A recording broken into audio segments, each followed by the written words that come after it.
Hello friends, guidance of job and education എന്ന ഈ ചാനലിലേക്ക് എല്ലാവർക്കും സ്വാഗതം. ഇന്നത്തെ വീഡിയോ എന്തെന്നാൽ +2 വിജയിച്ചവർക്ക് കേരള സ്പോർട്സ് ഫൗണ്ടേഷനിൽ ജോലി ലഭിക്കുന്നതാണ്.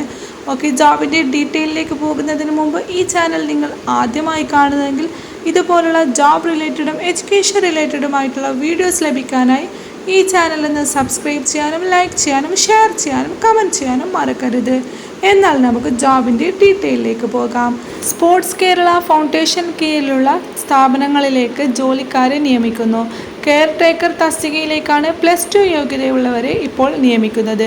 കരാർ അടിസ്ഥാനത്തിലാണ്. താൽക്കാലിക നിയമനങ്ങളാണ് നടക്കുക. ഫിക്സ് അല്ല, പെർമനൻ്റ് അല്ല, താൽക്കാലിക നിയമനങ്ങളാണ് നടക്കുക. ഉദ്യോഗാർത്ഥികൾ ഏപ്രിൽ 15 മുമ്പായി ബയോഡാറ്റ തപാൽ മുഖേനയോ അല്ലെങ്കിൽ ഇമെയിൽ ID-യിലൂടെയോ അയക്കണം. ഓക്കെ, ഇതിൻ്റെ ജോബും വേക്കൻസീസും പോസ്റ്റ് ഡീറ്റെയിൽസും നോക്കാം. സ്പോർട്സ് കേരള ഫൗണ്ടേഷനിൽ കെയർ ടേക്കർ റിക്രൂട്ട്മെൻറ്റ്. കേരളത്തിലുടനീളം പ്രതീക്ഷിത ഒഴിവുകളാണ് ഇപ്പോൾ നിലവിലുള്ളത്. 1 വർഷത്തേക്കുള്ള കരാർ അടിസ്ഥാനത്തിൽ താൽക്കാലിക നിയമനങ്ങളാണ് നടക്കുക. പ്രായപരിധി 18 വയസ്സ് മുതൽ 45 വയസ്സ് വരെ പ്രായമുള്ളവർക്ക് ഇതിലേക്ക് അപേക്ഷിക്കാം.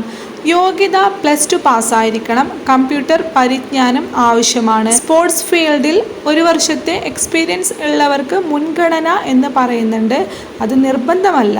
ഈ ഒരു ജോബിലേക്ക് തിരഞ്ഞെടുക്കുന്നവർക്ക് ശമ്പളമായിട്ട് പ്രതിമാസം 18,390 രൂപ ലഭിക്കുന്നതാണ്. ഈ ഒരു ജോബിലേക്ക് എങ്ങനെ അപേക്ഷ സമർപ്പിക്കാമെന്ന് നോക്കാം. താല്പര്യമുള്ള ഉദ്യോഗാർത്ഥികൾ ഒഫീഷ്യൽ നോട്ടിഫിക്കേഷൻ കറക്റ്റ് വായിച്ച് മനസ്സിലാക്കിയതിന് ശേഷം അതിൽ നൽകിയിട്ടുള്ള ആപ്ലിക്കേഷൻ ഫോംസ് ഡൗൺലോഡ് ചെയ്ത് അത് ഫിൽ ചെയ്ത് CV-യോടൊപ്പം office of sports Kerala foundation, Jimmy George indoor stadium, Vellayambalam, Thiruvananthapuram 695033 എന്ന വിലാസത്തിൽ നേരിട്ടോ അല്ലെങ്കിൽ തപാൽ മുഖേനയോ എത്തിക്കണം. ഓക്കെ, ഈ ഒരു അപേക്ഷ കത്തിന് പുറമെ application for the post of care taker എന്നും എഴുതിയിരിക്കണം. ഇതിൻ്റെ അവസാന ഡേറ്റ് എന്നത് ഏപ്രിൽ 15 അതിന് മുമ്പായിട്ട് ആപ്ലിക്കേഷൻ ഫോം അവിടേക്ക് എത്തിയിരിക്കണം. ഓക്കെ, ഈ ഒരു ജോബിൻ്റെ ഒഫീഷ്യൽ നോട്ടിഫിക്കേഷൻ ലിങ്ക് ഞാൻ ഡിസ്ക്രിപ്ഷൻ ബോക്സിൽ ആഡ് ചെയ്യുന്നതാണ്. അത് ഓപ്പൺ ചെയ്തിട്ട് നിങ്ങൾക്ക് ആപ്ലിക്കേഷൻ ഫോം ഡൗൺലോഡ് ചെയ്ത് നിങ്ങൾക്ക് തപാൽ മുഖേന ഈ ഒരു അഡ്രസ്സിലേക്ക് അയക്കാവുന്നതാണ്.